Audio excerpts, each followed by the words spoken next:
ನಮಸ್ಕಾರ. ಕ್ರಾಂತಿ ಭೂಮಿ ಬೋರ್ಡ್ ಇಂಟ್ರೆಸ್ಟ್ನಲ್ಲಿ ತಮಗೆ ಹಾರ್ದಿಕ ಸ್ವಾಗತ. ಇಂದಿನ ವಿಷಯಗಳು. ಇಂದು ಮೇ 27. ಬೀದರ್ ಜಿಲ್ಲೆಯಲ್ಲಿ ಕೊರೋನಾ ವೈರಸ್ ಮಹಾಮಾರಿ ಸೋಂಕಿತರ ಸಂಖ್ಯೆ ಇಳಿಕೆಯಾಗುತ್ತಿದ್ದು, ಇಂದಿನ ಸೋಂಕಿತರ ಸಂಖ್ಯೆ 60, ಸಾವು 2, ಇಲ್ಲಿಯವರೆಗೆ 368. ಕೋವಿಡ್-19 ಕೊರೋನಾ ವೈರಸ್ ಮಹಾಮಾರಿಯ ಈ ಪರಿಸ್ಥಿತಿಯಲ್ಲಿ ಮಾಜಿ ಮಂತ್ರಿ ಕೆಪಿಸಿಸಿಐ ಕಾರ್ಯಾಧ್ಯಕ್ಷ ಭಾರತೀಯ ಶಾಸಕ ಈಶ್ವರ್ ಭೀಮಣ್ಣ ಖಂಡ್ರೆ ಅವರು ತಾಲೂಕಿನ 247 ಆಶಾ ಕಾರ್ಯಕರ್ತರಿಗೆ ತಲಾ 2,000 ರೂಪಾಯಿಗಳಂತೆ ಪ್ರೋತ್ಸಾಹಧನ ಮತ್ತು ಮಾಸ್ಕ್ಗಳನ್ನು ವಿತರಣೆ ಮಾಡಿ ಮಾನವೀಯತೆಯನ್ನ ಮೆರೆದಿದ್ದಾರೆ. ಜೊತೆಗೆ ಆಹಾರದ ಕಿಟ್ಗಳನ್ನು ಕೂಡ ಬಡವರಿಗೆ ಮತ್ತು ಇತರೆ ಕಡೆಗಳಲ್ಲಿ ಅವರು ವಿತರಣೆ ಮಾಡಿ ಮಾನವೀಯತೆಯನ್ನು ಮೆರೆದಿದ್ದಾರೆ. ಜೊತೆಗೆ ಅವರ ಪುತ್ರರಾಗಿರ್ತಕ್ಕಂಥ ಸಾಗರ್ ಈಶ್ವರ್ ಖಂಡ್ರೆ ಅವರು ಈ ಕಾರ್ಯದಲ್ಲಿ ತೊಡಗಿಸಿಕೊಂಡಿದ್ದಾರೆ. ಹುಮ್ನಾಬಾದಿನ ಶಾಸಕ ಮಾಜಿ ಸಚಿವ ರಾಜಶೇಖರ್ ಬಸವರಾಜ್ ಪಾಟೀಲ್, ಎಂಎಲ್ಸಿ ಚಂದ್ರಶೇಖರ್ ಪಾಟೀಲ್, ಬೀದರ್ ದಕ್ಷಿಣ ವಿಧಾನಸಭಾ ಕ್ಷೇತ್ರದ ಹಾಲಿ ಶಾಸಕ ಮಾಜಿ ಸಚಿವ ಬಂಡೆಪ್ಪ ಕಾಶೆಂಪುರ ಅವರು ತಮ್ಮ ಕ್ಷೇತ್ರದ ಎಲ್ಲೆಡೆ ಪ್ರವಾಸ ಕೈಗೊಂಡು ಅಲ್ಲಲ್ಲಿ ಕೋವಿಡ್-19 ಕೊರೋನಾ ವೈರಸ್ ಮಹಾಮಾರಿ ಬಗ್ಗೆ ಮಾಹಿತಿ ನೀಡುತ್ತಿದ್ದಾರೆ. ಅಲ್ಲದೆ ಸಾಂತ್ವನ ಕೂಡ ಹೇಳುತ್ತಿದ್ದಾರೆ ಮತ್ತು ಈ ಬಗ್ಗೆ ಜನರಲ್ಲಿ ಜಾಗೃತಿಯನ್ನು ಕೂಡ ತರುವ ಕೆಲಸವನ್ನ ಮಾಡುತ್ತಿದ್ದಾರೆ. ಕರ್ನಾಟಕ ಕಾರ್ಯನಿರತ ಪತ್ರಕರ್ತರ ಸಂಘದ ರಾಜ್ಯ ಕೇಂದ್ರ ಅಧ್ಯಕ್ಷ ಆಗಿರತಕ್ಕಂತಹ ಶಿವಾನಂದ ತಗಡೂರ್ ಅವರು ರಾಜ್ಯದ ಮುಖ್ಯಮಂತ್ರಿ BS ಯಡಿಯೂರಪ್ಪ ಅವರಿಗೆ ಭೇಟಿಯಾಗಿ ರಾಜ್ಯದ ಪತ್ರಕರ್ತರಿಗೆ ತಲಾ 10,000 ರೂಪಾಯಿಯಂತೆ ಈ ಸಂದರ್ಭದಲ್ಲಿ ಸಹಾಯಧನ ನೀಡಬೇಕೆಂದು ಮನವಿ ಪತ್ರವನ್ನು ಅರ್ಪಿಸಿದ್ದಾರೆ. ರಾಜ್ಯದ ಮುಖ್ಯಮಂತ್ರಿ BS ಯಡಿಯೂರಪ್ಪನವರು ಕರ್ನಾಟಕ ಕಾರ್ಯನಿರತ ಪತ್ರಕರ್ತರ ಸಂಘದ ಕೇಂದ್ರದ ಅಧ್ಯಕ್ಷ ಶಿವಾನಂದ ತಗಡೂರ್ ಅವರಿಗೆ ಭರವಸೆ ನೀಡಿ ಪತ್ರಕರ್ತರಿಗೆ ತಲಾ 10,000 ರೂಪಾಯಿ ಸಹಾಯಧನ ನೀಡುವುದಾಗಿ ಅವರು ಭರವಸೆ ನೀಡಿದ್ದಾರೆ. ಇದಕ್ಕೆ ಬೀದರ್ ಜಿಲ್ಲಾ ಅಧ್ಯಕ್ಷ ಅಶೋಕ್ ಮಕರಂಜಿ, ಪ್ರಧಾನ ಕಾರ್ಯದರ್ಶಿ ನಾಗಶೆಟ್ಟಿ ಧರ್ಮಾಪುರ್, ಕೋಶಾಧ್ಯಕ್ಷ ಪೃಥ್ವಿರಾಜ್ ಎಸ್, ಕಾರ್ಯದರ್ಶಿ ಶಿವಕುಮಾರ್ ಸ್ವಾಮಿ, ಕಾರ್ಯದರ್ಶಿ ಸುನೀಲ್ ಕುಮಾರ್ ಕುಲಕರ್ಣಿ, ಉಪಾಧ್ಯಕ್ಷ ಶ್ರೀನಿವಾಸ್ ಚೌಧರಿ, ರಾಜ್ಯ ಕಾರ್ಯಕಾರಿ ಸಮಿತಿ ಸದಸ್ಯ ಬಸವರಾಜ್ ವಿಶ್ವನಾಥ್ ಕಾಮಶೆಟ್ಟಿ, ಜಿಲ್ಲಾ ಕಾರ್ಯಕಾರಿ ಸಮಿತಿ ಸದಸ್ಯ ಶಿವಕುಮಾರ್ ಸದ್ದಾಪುರೆ, ಬಸವರಾಜ್ ಪವಾರ್ ಸೇರಿದಂತೆ ಅನೇಕ ಸದಸ್ಯರು, ಪದಾಧಿಕಾರಿಗಳು ಮುಖ್ಯಮಂತ್ರಿಗಳ ಕಾರ್ಯಕ್ಕೆ ಮತ್ತು ಕೇಂದ್ರದ ಅಧ್ಯಕ್ಷ ಶಿವಾನಂದ ತಗಡೂರ್ ಅವರ ಪ್ರಯತ್ನಕ್ಕೆ ಶ್ಲಾಘಿಸಿ ಅಭಿನಂದಿಸಿದ್ದಾರೆ ಮತ್ತು ಕೃತಜ್ಞತೆಗಳನ್ನು ಸಲ್ಲಿಸಿದ್ದಾರೆ.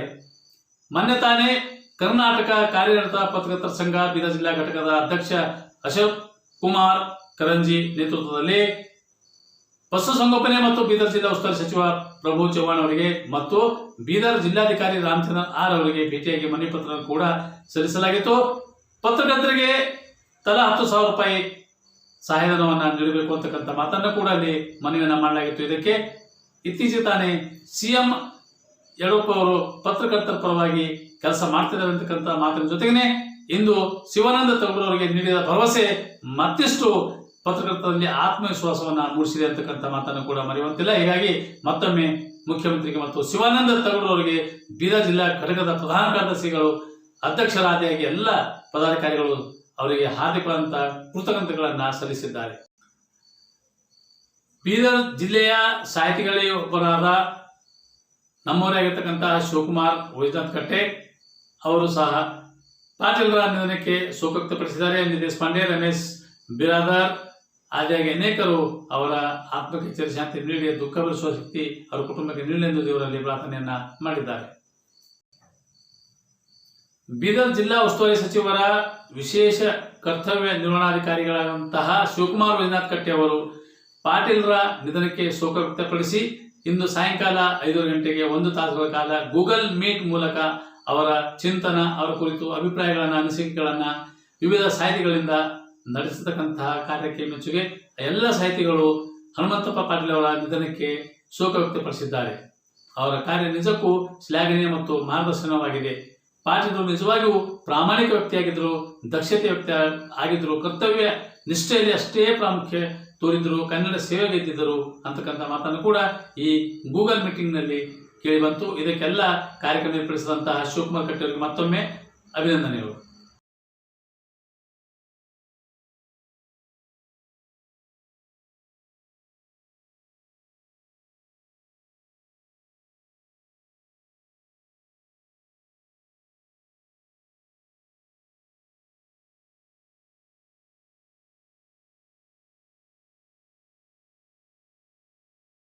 ಅಲ್ಲದೆ ಅನಿವಾರ್ಯ ಜನಾಂಗದ ಇಂದಿನ ಸದಸ್ಯರಾಗಿರ್ತಕ್ಕಂತಹ ವಾಘ್ಮರೆ ಅವರು ತಮ್ಮ ಮನವಿ ಮೂಲಕ ಮುಖ್ಯಮಂತ್ರಿಗಳಿಗೆ ಮನವಿ ಮಾಡಿದ್ದಾರೆ. ಸಮಾಜಕ್ಕೆ ಸಹಕಾರ ನೀಡಬೇಕು, ಸಹಾಯಧನ ಒದಗಿಸಬೇಕೆಂದು ಮನವಿ ಮಾಡಿದ್ದಾರೆ. ಸಿದ್ದರಾಮಪ್ಪ ವಾಘ್ಮರೆ ಅವರು ಕರ್ನಾಟಕ ರಾಜ್ಯದ ಸನ್ಮಾನ್ಯ ಮುಖ್ಯಮಂತ್ರಿಗಳಾದ BS ಯಡಿಯೂರಪ್ಪನವರಿಗೆ ಹಾಗೂ ಅವರ ಸಹೋದ್ಯೋಗಿಗಳ ಸಚಿವ ಸಂಪುಟದವರಿಗೆ ಹಾಗೂ ಎಲ್ಲ ಕರ್ನಾಟಕ ರಾಜ್ಯದ ಎಲ್ಲ ಶಾಸಕರಿಗೆ ನನ್ನ ಅನಂತ ನಮಸ್ಕಾರಗಳು.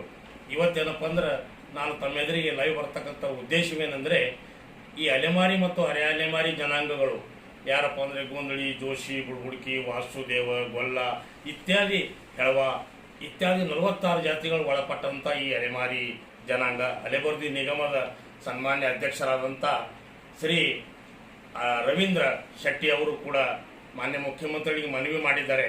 ನಮಗೆ ತಿಳಿದು ಬಹಳ ಸಂತೋಷ ಆಯಿತು. ನಮ್ಮ ಜನರ ಏನಪ್ಪ ಅಂದ್ರೆ ಸ್ಪಂದನೆಯನ್ನು ಮಾನ್ಯ ಮುಖ್ಯಮಂತ್ರಿಗಳ ಗಮನಕ್ಕೆ ತಂದಿದ್ದಾರೆ ಅಂತಕ್ಕಂಥದ್ದು ಸಂತೋಷದ ಸಂಗತಿ.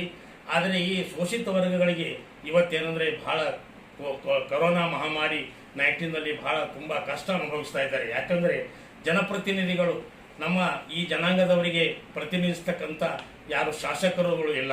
ಯಾಕಂದರೆ ಒಬ್ಬರು ಕೂಡ ಇದರ ಬಗ್ಗೆ ಅಲೆಮಾರಿಗಳ ಬಗ್ಗೆ ಧ್ವನಿ ಎತ್ತಾ ಇಲ್ಲ ಕರ್ನಾಟಕ ರಾಜ್ಯದಲ್ಲಿ. ಅದಕ್ಕೇನೆಂದರೆ ನಾನು ಮನವಿ ಮಾಡ್ತಾ ಇದ್ದೀನಿ ಮಾನ್ಯ ಮುಖ್ಯಮಂತ್ರಿಗಳಿಗೆ, ತಾವೇನೋ ಒಂದು ಸರ್ಕಾರದಿಂದ ಕೊಡ್ತಕ್ಕಂಥ ಆಹಾರ ಧಾನ್ಯ, ಎಲ್ಲ ದಾನದಲ್ಲಿ ಅನ್ನದಾನ ಶ್ರೇಷ್ಠ.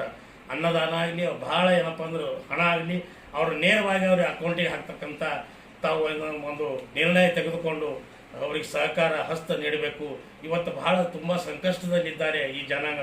ನಾಮಿಡಿಕ್ ಆ್ಯಂಡ್ ಸೆಮಿ ನಾಮಿಡಿಕ್ ಟ್ರೈಬ್ಸ್, ಇದರಲ್ಲಿ ಏನಪ್ಪ ಅಂದ್ರೆ ವಿಶೇಷ ಘಟಕದ SC ಅಲೆಮಾರಿಗಳು ಕೂಡ ಇದ್ದಾರೆ, ಹಿಂದುಳಿದ ವರ್ಗದ ಅಲೆಮಾರಿಗಳು ಕೂಡ ಇದ್ದಾರೆ. ತಾವು ಏನಪ್ಪ ಅಂದ್ರೆ ಗಮನ ಹರಿಸಿ ಯಾರು ಬಡವರಿದ್ದಾರೆ, ಯಾರು ಶೋಷಿತ ವರ್ಗಿದ್ದಾರೆ, ಯಾರು ಕಡು ಬಡವರಿದ್ದಾರೆ, ಕಡು ಬಡವರೆಂದರೆ ಯಾರಿಗೆ ಆಗಬೇಕು ಅಂತಕ್ಕಂಥದ್ದು ತಾವೆಲ್ಲ ಅರ್ಥ ಮಾಡಿಕೊಂಡು ಕರ್ನಾಟಕ ರಾಜ್ಯದಲ್ಲಿ ಏನಂದರೆ ಸಂಕಷ್ಟದಲ್ಲಿ ಇರ್ತಕ್ಕಂಥ ಶೋಷಿತ ವರ್ಗದ ಅಲೆಮಾರಿ ಮತ್ತು ಅಲೆಮಾರಿ ನಿಗಮದ ಪರವಾಗಿ ಅಥವಾ ಮಾನ್ಯ ಜಿಲ್ಲಾಧಿಕಾರಿಗಳ ಮುಖಾಂತರವಾಗಲಿ ತಾವು ಒಂದು ವಿಶೇಷ ಪ್ಯಾಕೇಜನ್ನು ಏನಪ್ಪ ಅಂದ್ರೆ ಕೊಡಬೇಕು. ಯಾಕಂದರೆ ತುಂಬ ಸಂಕಷ್ಟದಲ್ಲಿ ಜನ ಇದ್ದಾರೆ. ಯಾಕಂದರೆ ಕೋಟಿಗಟ್ಟಲೆ ಹಣವನ್ನು ಏನಂದರೆ ಕಾಮಗಾರಿಗಳಿಗೆ ತಾವು ಕೊಡ್ತಾ ಇದ್ರಿ.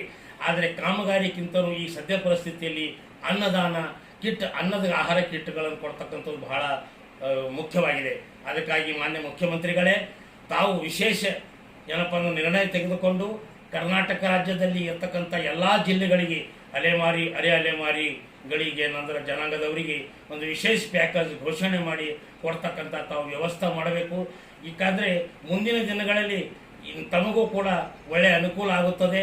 ಅದಕ್ಕೆ ದಯಮಾಡಿ ನಮ್ಮ ವಿರೋಧ ಪಕ್ಷದ ನಾಯಕರು ಸನ್ಮಾನ್ಯ ಶ್ರೀ ಸಿದ್ದರಾಮಯ್ಯ ಸಾಹೇಬರು, ನಮ್ಮ ಹಿಂದುಳಿದ ವರ್ಗದ ಏನಪ್ಪ ಅಂದ್ರೆ ಮುಖಂಡರು ಹಾಗೂ ಮುಖ್ಯಮಂತ್ರಿಗಳು, ಮಾಜಿ ಮುಖ್ಯಮಂತ್ರಿಗಳು ಕರ್ನಾಟಕದ, ಅವರು ಕೂಡ ಏನಪ್ಪ ಅಂದ್ರೆ ಇದರ ಬಗ್ಗೆ ಧ್ವನಿ ಎತ್ತಿಲ್ಲ.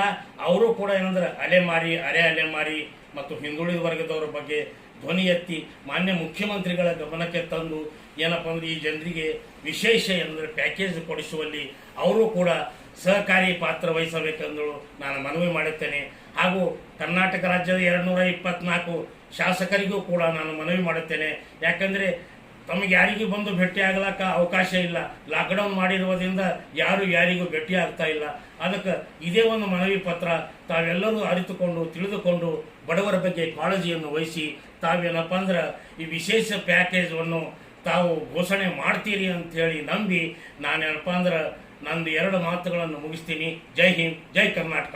Well, I'm not trying to belittle the present problem. Yes, it's a massive problem. The situation in India particularly is grim. Now, the choice that we have is this: when the outside situations go against us, we will also turn against ourselves. Or when the outside situations go against us, we will stand up 100% for ourselves. What does standing up for ourselves mean? If you are for yourself, keeping yourself joyful, exuberant, alive is most important. And there is substantial medical data to tell you that when you're joyful, when you're exuberantly involved with life, your immune system, your whole body, every aspect of your body functions way better than normal. There is substantial medical evidence for this. There is no question about it anymore. There are no doubts about it anymore. It's well established. So one important thing we need to understand is right now everybody is talking about gloom and doom. The logic behind this is, so many people are miserable, so let me also join that and be miserable. This is not a solution.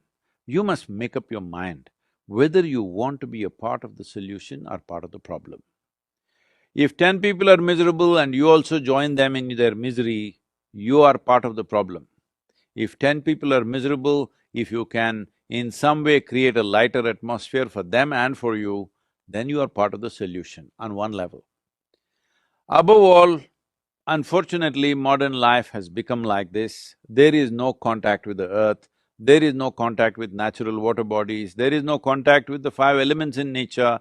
Everybody is living and working in a box, which is always at 70 degrees centigrade, 70 degrees Fahrenheit or something like that. Everybody in controlled temperatures, in boxes, we are living. You may call it an apartment, you may call it an office, but it's actually a box. So now the virus is trying to change your lifestyle. Every one of you were complaining about, if you're working in Bangalore or Delhi, you are complaining every day your commuting was taking 1.5 to 2 hours of circus through the traffic. Now you're spared all that, so don't go on complaining endlessly. There is no need to complain, only our lifestyle is changing. Our life we must protect with responsible and conscious behavior. Nothing about our life has changed, only our lifestyle is changing. But if you're misunderstanding your lifestyle as life, then of course you will suffer. So let us bring this sense to ourselves. What you wear, what you drive, where you live is not the point. How you live within yourself is the point. And right now, this pandemic, always this is the point, but this pandemic is bringing it up front, in front of everybody, to decide whether your life is important or your lifestyle is important. Lifestyle becomes important because we keep on living in comparison to somebody else, that you want to live little better than somebody else, you want to have more than somebody else, you want to be better in every way than somebody else around you. Let's leave this silly way of existence. Let's organize our lives in such a way that you're joyful, you're well, you're healthy, your family is joyful, people around you are joyful and well. This is life. Do not make a problem out of just a simple shift in lifestyle. But staying alive is important because life is precious. Lifestyle is not precious, life is precious. This shift in your fundamental understanding of what is life and what is lifestyle has to happen. If you do this, a whole lot of unnecessary stress you're building in your mind will come down significantly. Because you're not going to restaurants, it's blocked, you're not traveling, it is blocked, well, your expenses have come down. Even if you earn less, it's not really a problem. Your only problem is somebody else may be living better than you, that should not be an issue for you. Better life is not in the makeup that you wear, better life is not in the clothes that you wear, better life is not in the car that you drive. Better life is in the way you are within yourself. If this fundamental priority you change, not for the sake of pandemic, for your sake, not for the sake of the virus, for your own sake, if you make this shift, you will see there are a few issues and problems with the pandemic. The problem is people are losing their lives, that is the only problem. Otherwise, this is not a problem. Unfortunately, people are losing their lives because no nation can be equipped to provide hospitalization for its entire population or a major segment of the population. So, the important thing is, one way or the other, we may get an infection. The important thing is to postpone it as much as we can. So this is why the vaccination drive is very, very important. Vaccination is not an ultimate solution, but vaccination pushes the problem. By pushing the problem, we will not overwhelm the medical institutions and medical infrastructure. With this, fatalities can be brought down significantly, people need not lose their lives. But the fundamental responsibility that all of you must take is, you must take this commitment. I will not get infected. Everything that I have to do for this, I will do. But if it so happens somehow I got infected, I will ensure that it does not go to one more person. This much commitment you must take. Why I am saying this is, the significance and the simplicity of this pandemic is this: it is not being carried by mice, It is not being carried by a mosquito, it is not being carried by some other bird or animal or something. This is carried by human beings. Because we are the only sole carriers for this virus, the simplest solution is that we maintain some protocol so that we don't spread. If you are not the spreader, that's it. ಆಕಾಶಕ್ಕೆ ತಲೆ ಕೊಟ್ಟು ಭೂಮಿಗೆ ಬೆವರಿಳಿಸಿ ನಿಯತ್ತಿಂದ ಕಟ್ಟಿರೋ ಸ್ವಂತ brand sound ಜಾಸ್ತಿನೇ ಇರುತ್ತೆ.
ಇಲ್ಲಿಗೆ ಇಂದಿನ ವಿಷಯ ಮುಗಿತು. ನಾಳೆ ಇನ್ನಷ್ಟು ಹೊಸ ವಿಷಯಗಳೊಂದಿಗೆ ಭೇಟಿಯಾಗೋಣ. ಅಲ್ಲಿವರೆಗೆ ವಂದನೆಗಳು, ನಮಸ್ಕಾರ. ನಾನು ನಾಗಶೆಟ್ಟಿ ಧರ್ಮಾಪುರ್, ಕ್ರಾಂತಿ ಭೂಮಿ ಓಲ್ಡ್ ಥಿಂಕರ್ಸ್ ಬೀದರ್. ಕೆಂಪು ಬಟನ್ ಒತ್ತಿ ಸಬ್ಸ್ಕ್ರೈಬ್ ಮಾಡಿ, ಶೇರ್ ಮಾಡಿ, ಕಮೆಂಟ್ ಮಾಡಿ. ತಮ್ಮಲ್ಲಿ ಮಾಹಿತಿ ಇದ್ದರೆ ತಿಳಿಸಿ, ಪ್ರಕಟಿಸಲಾಗುವುದು. ಧನ್ಯವಾದಗಳು.